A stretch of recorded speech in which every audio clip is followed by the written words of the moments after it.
le falta la sedosa, que es la parte proximal donde está la cavidad bucal.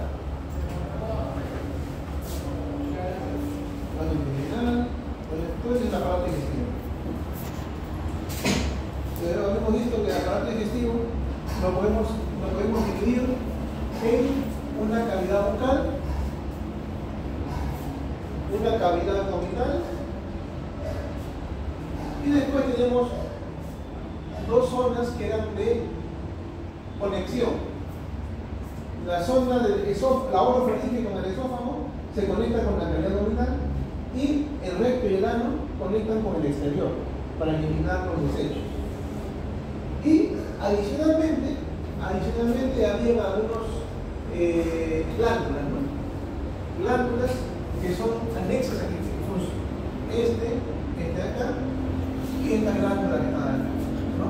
Son las glándulas anexas, no son anexos. De esa forma lo vamos a dividir al aparato digestivo o sistema digestivo: cavidad bucal, cavidad abdominal, órganos conectores y glándulas anexas. Las glándulas anexas, el hígado, el páncreas y las glándulas salivales mayores. Ahora, habíamos dicho que había mucosa, submucosa, muscular y serosa. La mucosa es la capa que más cambia. Es la capa que más cambia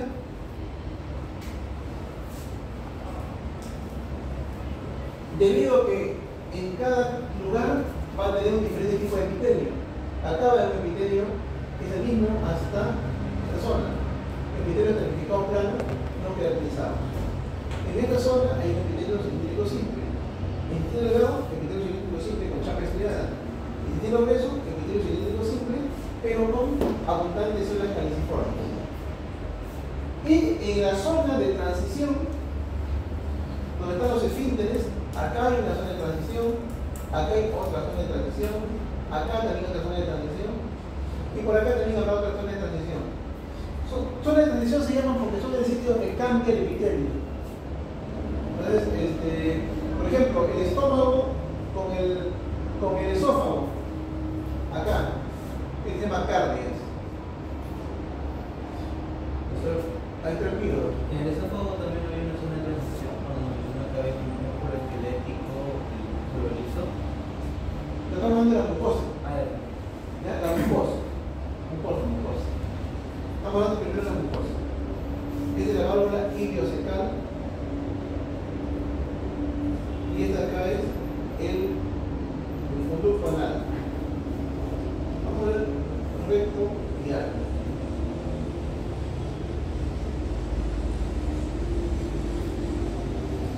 Entonces, cuando hablamos de transición, hablamos primero de la mucosa.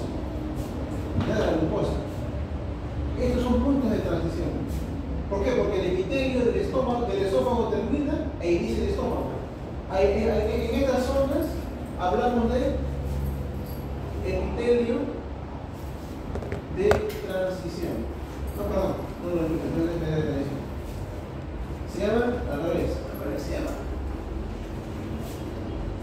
Ellos se llaman transición.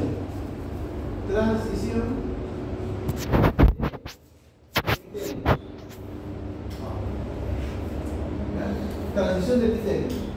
La transición de epitelios es el lugar donde termina un epitelio e inicia otro, ¿no? Porque hay una continuidad, es continuo todo. Termina uno e inicia otro, esa es la transición de epitelio. Por ejemplo, termina el epitelio del esófago e inicia el epitelio del estómago, es una transición que ocurre en el cardia. Termina el epitelio del estómago e inicia en el intestino delgado, en el píloro. Termina el ilio, inicia en el colon, y eso se encuentra a nivel de la válvula iliocecal. Y a nivel del recto del ano también hay una transición de epitelio. Va a haber un epitelio, a nivel del recto, hay un epitelio igual que el colon, epitelio cilíndrico simple, con células caliciformes. En el canal anal hay un epitelio estratificado plano no queratinizado. Y ya en el ano, en la parte externa, es un epitelio estratificado plano queratinizado. Va a cambiar en esos tres tipos de epitelio. Primero empieza en el recto un epitelio colónico, luego viene un epitelio estratificado plano no queratinizado, que es el conducto anal, y finalmente en el ano y en la parte distal, en el margen anal, ya viene un epitelio estratificado plano queratinizado, igual que la piel, con pelo, con glándulas, etc. Entonces, esas son las transiciones de epitelio, pero en esos mismos sitios, vamos a tener lo que se conoce como esfínteres. ¿Qué son los esfínteres? Ahí viene acá la capa muscular. Los esfínteres son los engrosamientos musculares, ¿no? Son engrosamientos que impiden que el alimento o el desecho regrese a la capa anterior o al órgano anterior. Entonces, el esfínter del cardio evita que el contenido gástrico regurgite hacia el esófago. Cuando ocurre eso, es porque el cardio está mal contraído, no está contraído adecuadamente, y eso se llama reflujo gastroesofágico y produce una enfermedad. Lo mismo ocurre acá. El contenido del duodeno no debe regresar al estómago. Acá tenemos el esfínter pilórico. Acá también tenemos un esfínter que es la válvula iliocecal. Evita que las heces regresen al ilio. Y en el recto, en el ano, también tenemos esfínter anal, ¿no? Hay un esfínter anal interno que es involuntario y un esfínter anal externo que es voluntario. Bien, entonces eso es lo que conecta todo nuestro aparato digestivo, ¿no? Entonces vamos a ver cada uno de ellos. La mucosa. La mucosa, ¿de dónde a dónde va? La mucosa va de un epitelio de superficie, de un epitelio superficial, y termina en una capita que se llama muscularis mucosae. Vamos a ver ya la parte microscópica. Es como decir la parte macro. Vamos a irnos a ver un corte histológico. Por ejemplo, acá, que se ve más o menos circular. Aquí. Un corte transversal. En esa zona transversal de esófago, nosotros podemos ver todas sus capas. El esófago es que vamos a ver todas las capas. En la cavidad bucal o orofaringe realmente vamos a ver esta muscular, ¿no? En el esófago sí se ven las 4 capas. Se va a ver una primera capa que es la mucosa, una segunda capa que es la submucosa, una tercera capa que es la capa muscular y una cuarta capa que está por acá que es la serosa. Esas son las 4 capas. ¿De dónde a dónde va la mucosa? Va desde el epitelio de superficie, que es todo esto, hasta una capita de músculo liso que es la capa muscularis mucosae.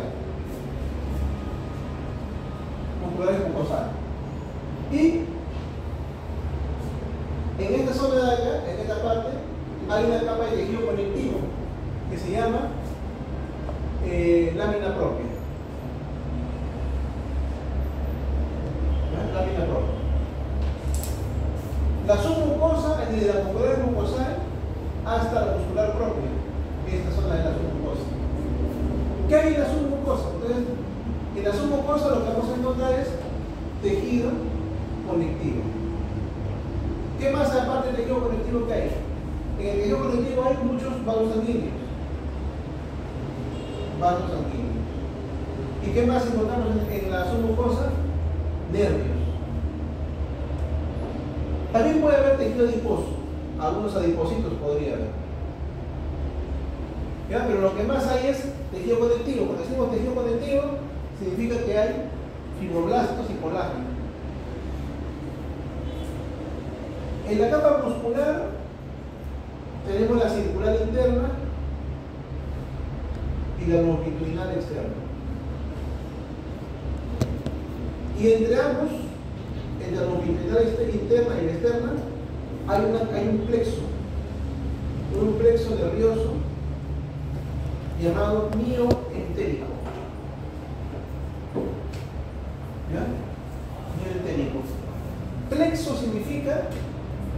¿Qué significa plexo?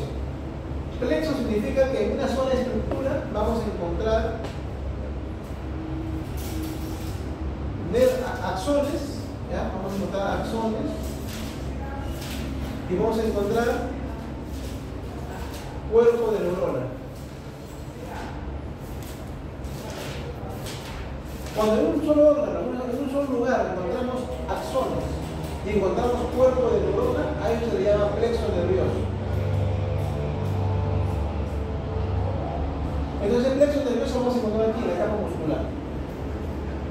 Y en la serosa vamos a encontrar tejido conectivo. La serosa es parecida a la submucosa. Hay tejido conectivo, hay vasos sanguíneos, hay nervios, hay tejido adiposo. Y además en la serosa, no se ve en este momento, pero además en la serosa hay un epitelio que lo va a tapizar externamente, que es el peritoneo. Bueno, es el peritoneo visceral, pero hay un epitelio simple, plano, que rodea. O sea, aquí externamente, acá por fuera hay un epitelio simple plano que lo rodea la víscera. Este epitelio simple plano es componente como decía, peritoneo visceral. Es un mesotelio.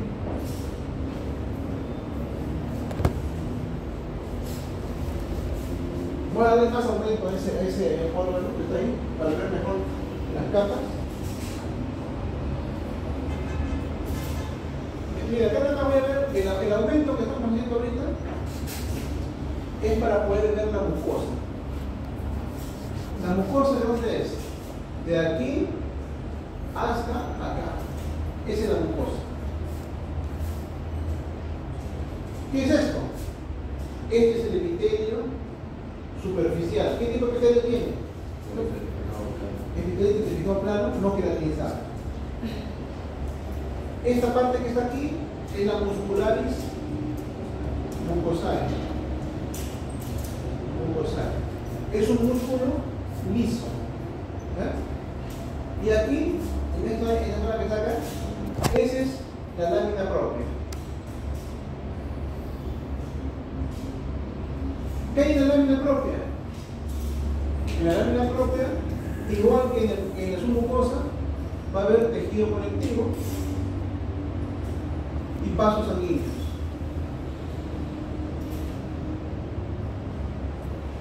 ¿Qué más puede haber en la lámina propia además de vasos sanguíneos?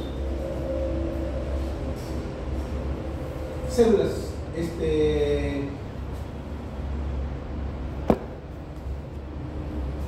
células de tipo inmunológico. O sea, puede haber linfocitos. Para no hacerlo tan, vamos a poner leucocitos. El leucocito engloba a todos, ¿ya? Pueden haber glóbulos blancos, leucocitos. Tejido conectivo, vasos sanguíneos, leucocitos, glóbulos blancos. Eso es lo que vamos a encontrar en la lámina propia. Además, normalmente vamos a encontrar en la mucosa, lo voy a poner con otro color para que se note mejor, glándulas. En todas las mucosas vamos a encontrar glándulas, excepto en el esófago. Como ustedes han podido ver, el esófago de su mucosa, que es esto, no tiene glándulas. ¿Está bien? Esta es la mucosa esofágica, no hay glándulas. No hay glándulas. Pero en el esófago va a haber glándulas, sí hay glándulas en el esófago. Pero miren, no están en la mucosa, están por debajo. Esta zona que está acá es la submucosa.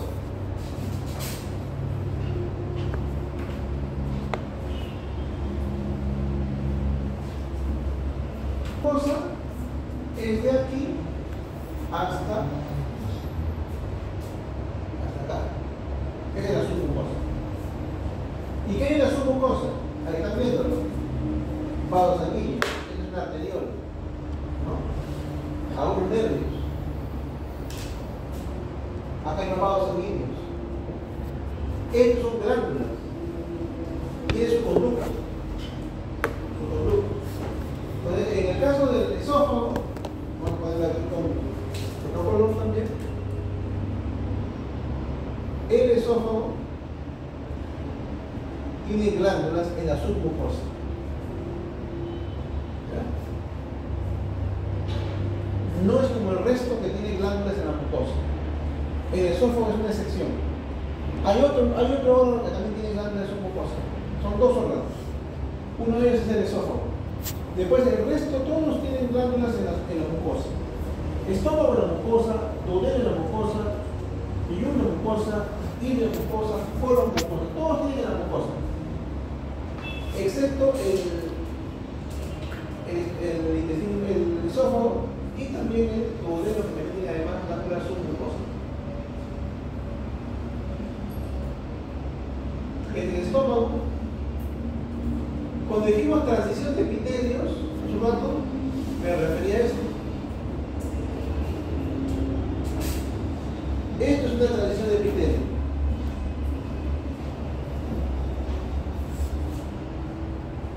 Una transición de epitelio es eso. ¿Lo ven? Termina el epitelio, hasta el ligado plano no queda utilizado, termina este epitelio y continúa el otro epitelio. No es que se transforma, no hay transformación. Genéticamente está programado que hasta aquí sea este epitelio y aquí inicia otro epitelio. Pero son dos epitelios diferentes. Entonces, cuando encontramos ese cambio, eso se llama transición de epitelio. Este es el esófago, esto es estómago. La zona de transición ocurre en el cardias. Cardias, como hemos dicho. Entonces, aquí vemos la mucosa, donde es de aquí hasta acá. Epitelio superficie, lámina propia y membranas mucosales. En el estómago es igual. Epitelio superficie es esto. Lámina propia es esto. Y las membranas mucosales es esto. Esto es el epitelio de superficie, todo esto es la lámina propia y esto que está aquí es la musculares mucosales. ¿Qué hay en la lámina propia? Las glándulas. Bueno, específicamente estas son las glándulas y específicamente si queremos llamar lámina propia sería este espacio. Esta zona que está acá tiene dos componentes. Por un lado está la glándula y por otro lado, que son estos dos, y por otro lado hay un espacio, ¿no?, que separa las glándulas. Ese tejido que separa las glándulas, esa es la lámina propia.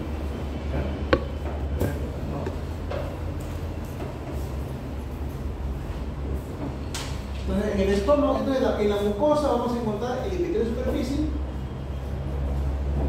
la lámina propia, normalmente hay glándulas y las musculares mucosales, porque el límite es del epitelio de superficie hasta las musculares mucosales.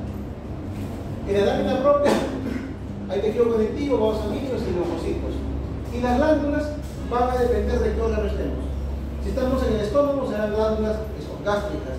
Si estamos en el duodeno, glándulas duodenales, que son las pistas del Liverpool. Si estamos en el colon, glándulas colónicas, que también son pistas del Liverpool. Entonces la glándula va a variar, dependiendo de qué órgano estemos. Pero siempre va a haber lámina propia y glándulas.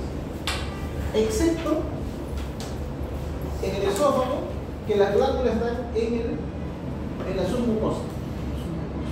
Entonces vamos a un poquito más de momento ahí. Antes que me pase, acá de vista. ¿Qué será esto?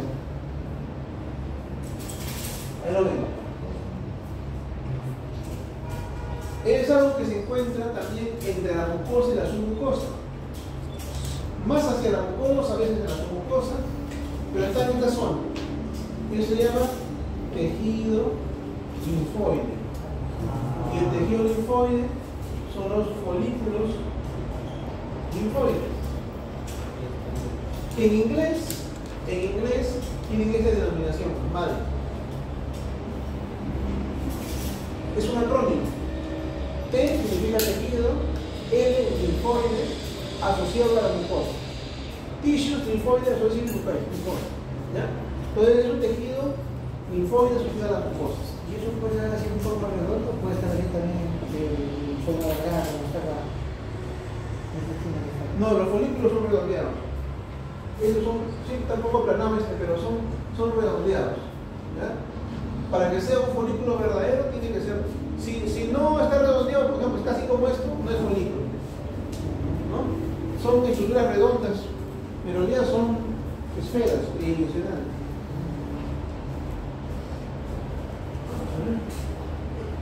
Ya más o menos. Acá hay uno, acá hay otro que también está aplanado. Acá hay otro más grande, ¿eh? Son redondos, ¿sí? Entonces, por eso se llama tejido. No son, por ejemplo, el encontrar glóbulos blancos así sueltos como estos, son glóbulos blancos aislados. Pero el encontrar así, formando una estructura, es un tejido linfoide. Son dos cosas diferentes. Los dos están formados por glóbulos blancos, los dos. Pero uno está suelto, el glóbulo blanco, y el otro está organizado, formando un folículo. Entonces, este es un tejido linfoide. De este tejido linfoide está formando más glóbulos blancos. Acá tenemos entonces el epitelio superficie, que es este. Este es el epitelio superficie. En el caso del estómago, el epitelio superficie va a tener unas zonas que se deprimen, como esto, ¿no? Esto se conoce como el nombre de fosita gástrica, o también llamada foveola gástrica, o también llamada cripta gástrica, ¿no? Cripta gástrica, foveola, fosita gástrica es lo mismo. Todo esto está recubierto por moco, normalmente, es moco. Y estas células que están acá son las productoras de moco. Esas son las que están ahí. Esas son las que están en la superficie, lo que hacen es producir moco para protegernos del ácido.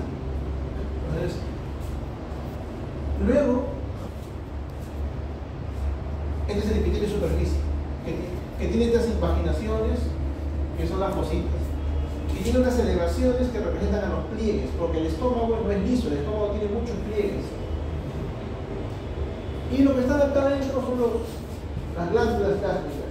Estas glándulas son las que van a producir el ácido clorhídrico, el peccinógeno, etc. Dependiendo de dónde estemos ubicados.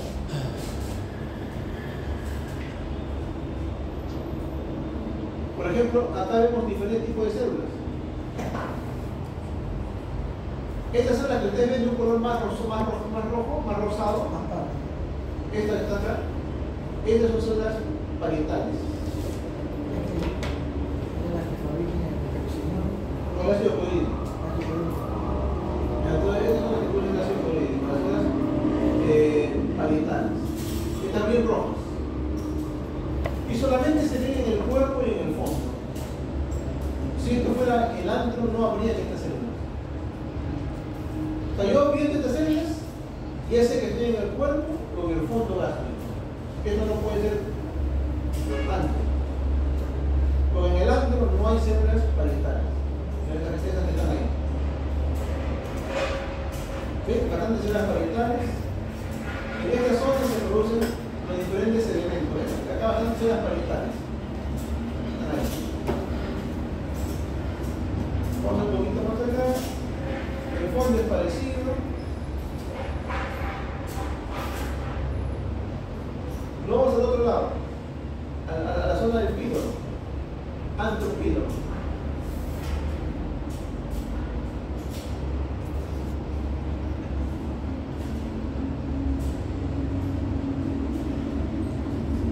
igual tenemos la mucosa, toda esta es la mucosa.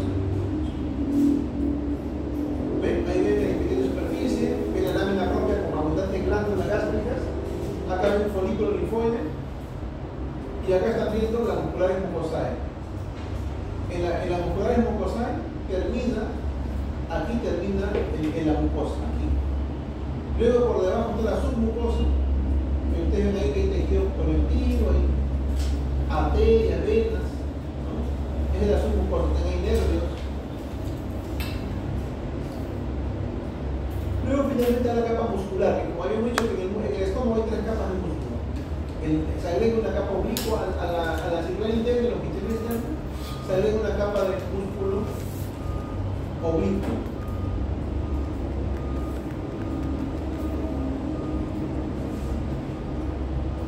Por ejemplo, acá no hay células principales. Entonces yo visualizo las glándulas y no tienen células principales. Entonces no estoy en el cuerpo ni en el fondo, esto dice nada. Esas son glándulas centrales. Eso son alargadas, ¿no? Sí, el corte no es así porque abajo también se ven diferentes. Pero sobre todo es que no veo células principales. Entonces, las no veo células principales, estoy automáticamente asumiendo que este es antro. Este es tejido linfoide.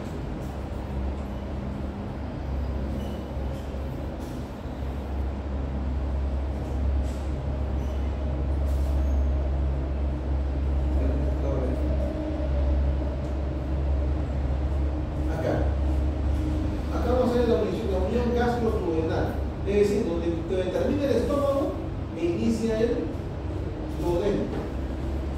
Ahora, ¿cuál es cuál?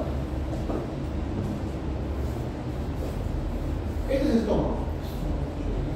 ¿Por qué tiene esta característica así, estas estructuras así elevadas? Esto que es así, todo esto elevado así, y todo esto que se eleva así, esos son los pliegues. Todo esto es un pliegue gástrico, ¿no? Y estas depresiones son las criptas. Acá también. Todo esto que se depresiona aquí son criptas. Criptas acá. El epitelio de superficie lo que hace es producir moco. Y el epitelio y las glándulas que se profundizan aquí, porque las glándulas se inician en la superficie y continúan hacia abajo. Son glándulas exocrinas. Estas glándulas van a producir los diferentes elementos. Y acá van a haber diferentes tipos de células. Vamos a poner así. A ver aquí.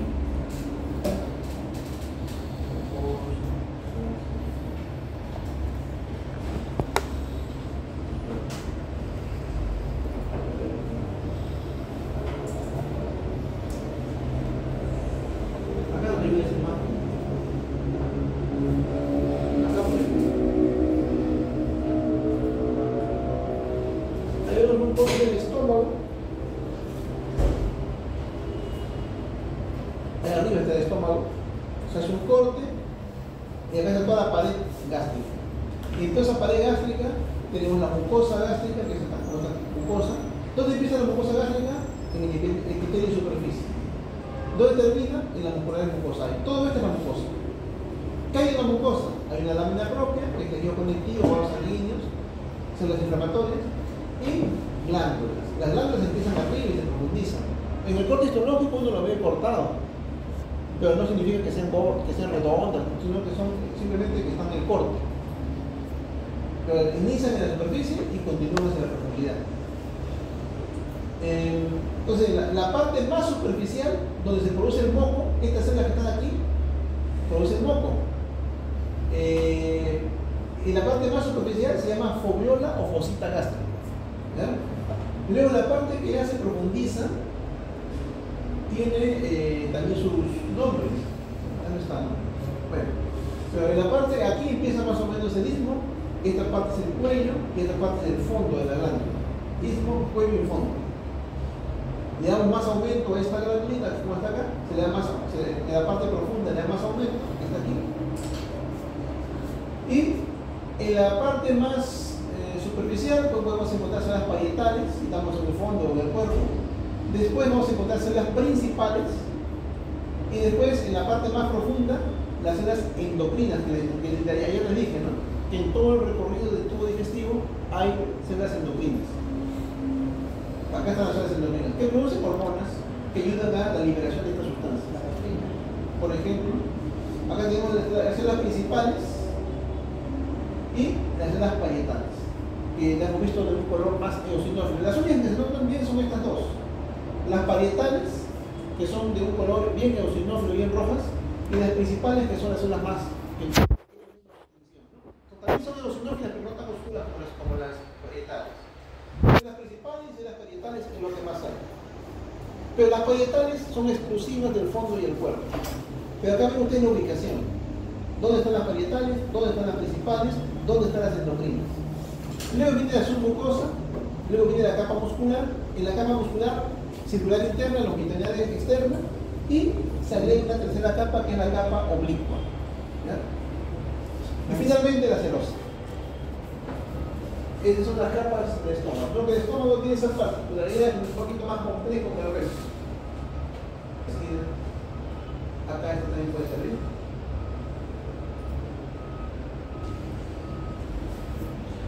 Acá pueden ver ustedes, en esta zona de aquí, el estómago. El estómago con todas sus capas, ¿no? Sus caras, mejor dicho, topográficamente, anatómicamente. Este es el antro, este es el píloro, este es el fondo, este es el cuerpo, este de aquí es el antro, píloro, ¿no? Antro, píloro. Este se llama curvatura menor, este se llama curvatura mayor. Hay una cara anterior y una cara posterior del estómago. Debido a esta característica que tiene el estómago, siempre se recomienda dormir en el cúbito lateral izquierdo, porque el estómago está siempre hacia la curvatura mayor. Pues si uno se duerme para el otro lado, el contenido gástrico o lo que hay adentro se va a desparramar en esta zona y va a alterar. Es más proclive a hacer reflujo. ¿Bien? Si uno se pone para acá, el reflujo es más evidente, porque fácilmente se puede salir por el cardio. En cambio, si uno se ve para el otro lado, va a recortar el contenido gástrico, se va a ir para la curvatura mayor, donde se va a quedar acumulado. Recomendación siempre: dormir en decúbito lateral izquierdo, no derecho. El cáncer gástrico más frecuentemente se forma aquí, en la curvatura menor y en el antro píloro, en esta zona. Es la zona de más frecuente. El cáncer gástrico es rarísimo encontrar en la curvatura mayor, menos en el fondo. Aquí es la zona frecuente. Casi todos son aquí. Curvatura menor y antro píloro. Y otra cosa que también ven aquí, que la mucosa tiene pliegues. Tiene pliegues, no es liso, tiene múltiples pliegues.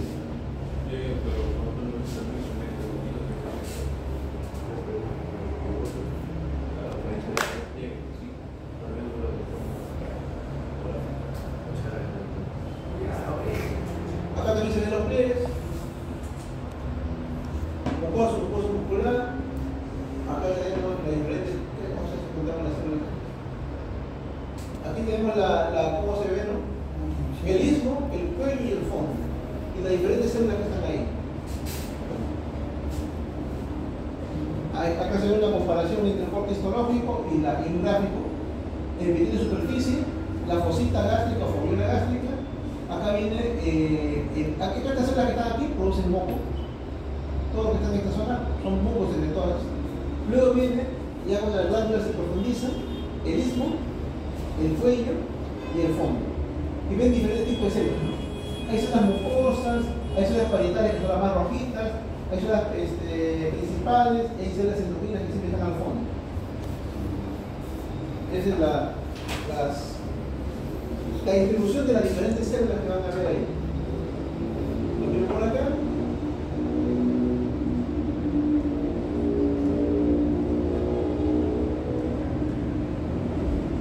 Acá están diferentes células, ¿no? Aquí. Son las mucosas, principales, parietales, enteroendocrinas, y también pueden ser las madres. No olviden que los epitelios tienen capacidad regenerativa, que siempre hay las madres. Acá vemos en coloraciones diferentes estos diferentes tipos de células. La cripta, que está acá, istmo, cuello, fondo, y aparte de arriba la fobiola o fosita. Entonces aquí tenemos el epitelio de recubrimiento que producen, ¿qué forman estas? Mocos, son mocos secretores. Acá tenemos las células madre, que son las células regenerativas. Cuando hay lesiones, erosiones, se regenera el epitelio. El epitelio, una de las cualidades que tienen los epitelios es que se pueden regenerar. Luego tenemos células mucosas del cuello, tenemos células oxínticas o parietales. Oxínticas se llaman porque se tienen de un color bien eosinófilo, bien rojo. Por eso se llaman oxínticas. O también llamadas oxifílicas o parietales. Luego tenemos las células simógenas o células principales. Y en el fondo siempre las células endocrinas o interendocrinas. Miren esa distribución, ¿eh? Esa distribución es muy importante. Bien, entonces, eso en relación al estómago, ¿eh? Estómago, vamos por acá. Mucosa. La submucosa es lo mismo de siempre. Y la muscular, ya dijimos que tiene una capa adicional. Y la serosa. La serosa es el tejido que recubre externamente. Acá no se ve la buena serosa, no siempre sale bien.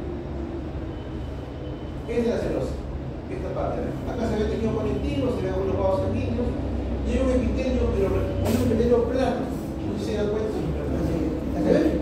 Acá está. El epitelio plano, pero está recubriendo. Estos son vasos sanguíneos y tejido conectivo. Puede haber nervios también. De hecho, ¿qué es eso? ¿Qué es el estómago? Luego vamos a pasar rápidamente acá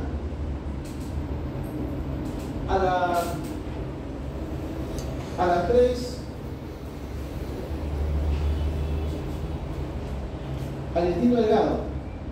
Que se llama duodeno, yeyuno e ilio. Los tres son intestino delgado. Los tres tienen la misma función de absorción, pero si se dan cuenta tienen formas parecidas pero no son iguales. Va variando. En la parte proximal, en el duodeno, tiene muchas de estas prolongaciones que se llaman vellosidades intestinales. El yeyuno tiene menos y el ilio tiene mucho menos. O sea, las vellosidades intestinales van disminuyendo conforme se va alejando. El epitelio es el mismo, el epitelio cilíndrico simple con chapa estriada es el mismo epitelio. La mucosa va a tener lo mismo. Tiene epitelio en superficie, tiene lámina propia, tiene glándulas y tiene muculares mucosales. Pero en el caso del duodeno se va a agregar glándulas en la submucosa. El duodeno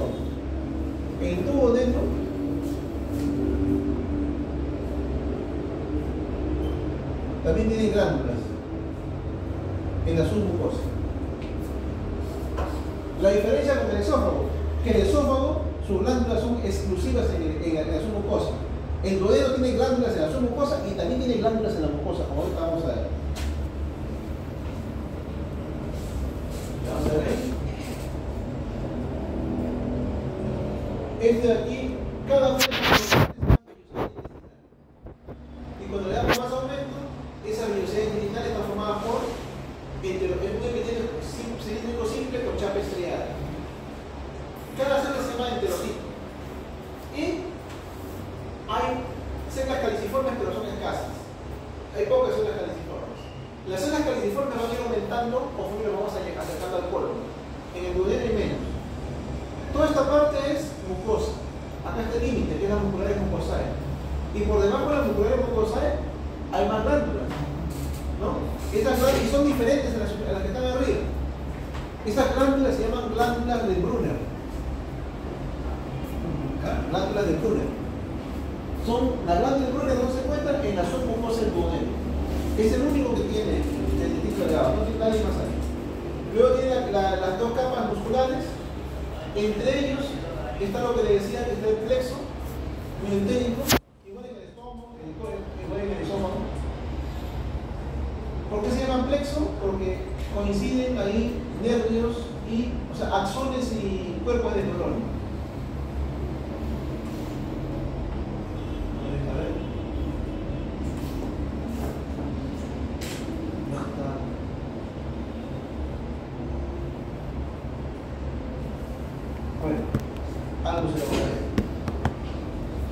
Acá en esta zona que está por acá, estos son cuerpos neuronales que son más redonditos y esto que está aquí son axones. Entonces, donde vemos cuerpos de neurona y axones, eso se llama plexo nervioso. Ese es tu modelo. El yeyuno, miren que es parecido. Son las vellosidades. La vellosidad está formada por un epitelio cilíndrico simple con chapa estriada. Ahí se ve la chapa estriada más nítido. Hay algunas zonas caliciformes por acá, pero tampoco no son tan abundantes. Pero van aumentando más. Vamos en la lámina propia con glándulas, y la submucosa ya hay más glándulas. Muscular y la serosa, el epitelio planoso. Y el otro que es el ilio. La velocidad es más corta, el epitelio es el mismo, pero se ven más células caliciformes. Esas son las células caliciformes. ¿Lo van a ver? Se ven transparentes. Esta es la lámina propia, y acá están sus glándulas que son más cortitas. Luego viene la capa muscular y la serosa. Y esto que está acá es el tejido linfoide. El tejido linfoide también se va a hacer más evidente conforme vamos al polo.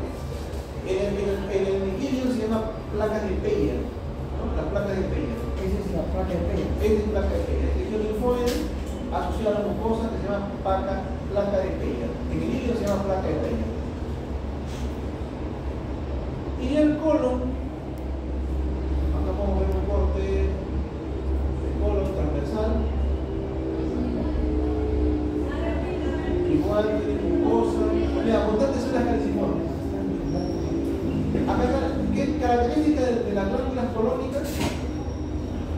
Es que tienen estas se llaman cristas de Lieberman, igual que en el duodeno, y realizaban cristas de Lieberman. Las glándulas son rectas, acá sí son rectas, característicamente son rectas, paralelas. Y miren que estas criptas de Lieberman son bien largas, bien profundas, que llegan a estar en contacto con las musculares mucosales. Entonces es una característica del colon. Es un epitelio con muchas células caliciformes, con glándulas rectas, paralelas y profundas que están en contacto con las musculares mucosales. Yo veo esto, automáticamente ya sé que es el epitelio colon. Y no estoy viendo vellosidades intestinales como nosotros entendemos, ¿no? El epitelio ya es más recto, no se ve esas prolongaciones digitiformes. Eso es colon. Se fácilmente reconocer el colon. Luego viene la submucosa. No hay glándulas, solamente tejido conectivo, vasos sanguíneos, que son estos, linfático, que es este. Y después viene la muscular. Habíamos dicho que en la capa, en el colon, el músculo se adelgaza. La circular interna está normal, miren, esta es la capa muscular circular interna, y la longitudinal externa es más delgadita, cuando las dos son más o menos parecidas. Más o menos es semejante, pero acá no, acá ven que la longitudinal externa está más delgadita. Pero van a notar que en algunas zonas, acá por ejemplo, hay engrosamiento. Acá no se ve muy bien, vamos a buscar otro color. Acá se ve bien. Aquí. Acá lo mismo que les decía, la capa muscular circular interna, acá la longitud externa. Y miren cómo, acá está el plexo miotérico, esto. Y acá ustedes ven cómo hay un engrosamiento en la capa, ¿no? Ese engrosamiento es lo que externamente se conoce como tenia, ¿no? La tenia coli o tenia colónica. Acá hay uno, acá hay otro, acá hay otro. Este color blanco que Las cintillas blancas que se ven macroscópicamente, ahí están. Y el epitelio de la mucosa tiene, como ven ustedes ahí, tejido linfoide, ¿no? Está por debajo de la mucosa en contacto con la submucosa, es el tejido linfoide. El apéndice secal es parecido al colon, tiene mucosa, igualito, idéntico al colon. También tiene muchos folículos linfoides, hay un tejido linfoide. La única diferencia es que es más pequeñito. La única función que siempre se le ha dicho del apéndice secal es que tiene una función inmunológica en la niñez. Se cree que es un sitio donde los glóbulos blancos van a madurar, en la niñez. ¿Por qué? Porque tiene mucho folículo linfoide. muchos folículos linfoides de apéndice carne. Acá hay otro corte, ¿ven? Este es otro corte. Apéndice carne. ¿Qué es lo que llama la atención? La gran cantidad de folículos linfoides. Entonces, por esa característica, que tiene gran cantidad de folículos linfoides que están bien desarrollados en la niñez, en los niños, es que se cree que tiene una función inmunológica, pero no más, ¿no? El adulto no cumple ninguna función. ¿Y en el adulto cómo se me da esos folículos o ya no? Hay, pero menos. También hay folículos linfoides, pero más o menos parecidos. Hay menos. Hay menos. En la niñez es más evidente. Así como. Después es igualito que el colon. Con el recto es igualito que el colon también, pero acá ven una mayor producción de moco. Eso que ven ustedes rosado ahí es moco. Se queda mucho moco. Ya no tiene capacidad de absorción el recto, pero sí produce mucho moco para que no se impacten las heces. El epitelio es el mismo, cilíndrico simple, con células caliniformes. Se van a ver unas estructuras como si fueran vellosidades parecidas al intestino delgado, ¿no?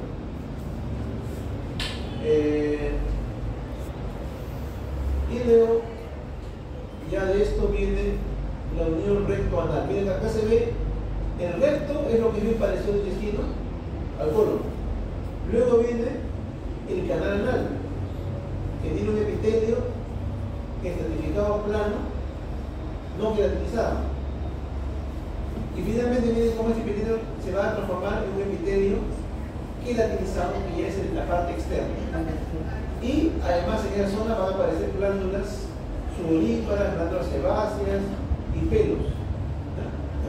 Este es un folículo piloso. Este que está acá es una raíz de pelo. Entonces, esta es una zona de transición también. Termina el recto, inicia el canal anal y luego viene ya el ano propiamente. En esta zona están los esfínteres. El esfínter anal externo, que es de control voluntario, el esfínter anal interno, que es de control involuntario, músculo liso. En esta zona también se van a desarrollar las hemorroides, ¿no? Hemorroides externas por acá y hemorroides internas por acá. Pero igual ahí tiene mucosa, submucosa, muscular y, bueno, en esta zona la serosa no se divide porque está todo adherido al macizo que está en esa zona. En el recto es difícil encontrar serosa. Hasta el colon es donde se encuentra. Bien. Pero acá nos vamos a quedar, chicos. Ya, hasta aquí. Hasta aquí vamos a llegar para el examen de la próxima semana. Y páncreas, vamos a dejarlo para después.